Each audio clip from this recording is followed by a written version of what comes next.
मेरो कपाल झर्न पनि झर्छ पलाउँछ पनि है रोकिँदैन कि यो चाहिँ सिलसिला चलिरहेको छ। Hi guys welcome back to my mini blog. यो चाहिँ मेरो ड्रेस चाहिँ मैले नेपालमा किनेको है। यो चाहिँ एकदमै मेरो ब्युटिफुल मेमोरीहरू जुडेको छ योसँग चाहिँ। म चाहिँ फर्स्ट प्रेग्नेन्सी हुँदा चाहिँ किनेको थिएँ क्या। अनि मैले धेरै लगाएँ त्यो बेलामा पनि। अस्ति घर गएको बेलामा हेरेको घरमा रहेछ अनि मलाई चाहिँ लाउनु मन लागेर लिएर आएको अनि लगाइ पनि हालेँ आज। अनि बुढालाई देखाउँदैछु भनेको मैले त है। अनि अहिलेसम्म कहाँ थियो त मैले देखेन त आजसम्म त भन्दै थिएँ। अनि मैले उता राखेको थिएँ नि त अस्ति लिएर आएको घर गएको बेलामा भनेको है।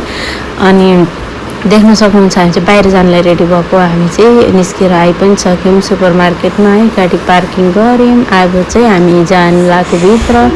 हामी चाहिँ घरदेखि आएर अलि धेरै सामानहरू चाहिँ किन्न लागेको छैनौँ क्या। अनि बुढा मात्रै अलि चाहिने सामानहरू चाहिँ लगेर गइरहेको थियो। अनि अलि बढी जस्तै सामानहरू सकिरहेको थियो। अनि त्यही भएर हामी आएको सधैँ जस्तो डेली फ्रेसमा है। अनि मेरो छोरा चाहिँ प्लिज मम्मी यहाँनिर म यो सानो ट्रली लान्छु नि भनेर भन्दैछ। उसलाई चाहिँ लानै पर्छ कि बानी भइसक्यो यहाँ आयो भने चाहिँ देख्ने बित्तिकै। मेरो सानो छोरा चाहिँ यहाँ बसिरहेछ ज्ञानी भएर है। अनि उसलाई चाहिँ पेट टर्न भएपछि चाहिँ उसको बाबासँग भयो नि बस्छ। अनि मेरो बुढाले चाहिँ पछाडिबाट भिडियो खिचिदिनु भएको। म चाहिँ जाँदैछु अब मलाई चाहिने सामानहरू लिनलाई। हामी चाहिँ घरको लागि लिन जानु लागेको पर्सनली चाहिँ के चाहिँ ल्याउनु र है।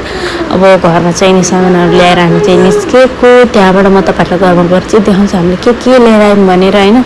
सबै भिडियो खिचेर त साध्य पनि हुँदैन। अनि सबभन्दा पहिला अन्डा देख्न सक्नुहुन्छ। अनि त्यहाँबाट अलिअलि काचाकुचो घरमा चाहिने सामानहरू र फ्रुट्सहरू लिएर आएँ होइन। अनि आइसकेपछि मैले चाहिँ लुगा चेन्ज गर्छु। चेन्ज गरिसकेपछि चाहिँ देख्न सक्छ मेरो चाहिँ मम्मी टम्मी देखिरहेको छ क्या। अलिअलि यसलाई चाहिँ घटाउनु पऱ्यो भनेर भनेको बुढालाई।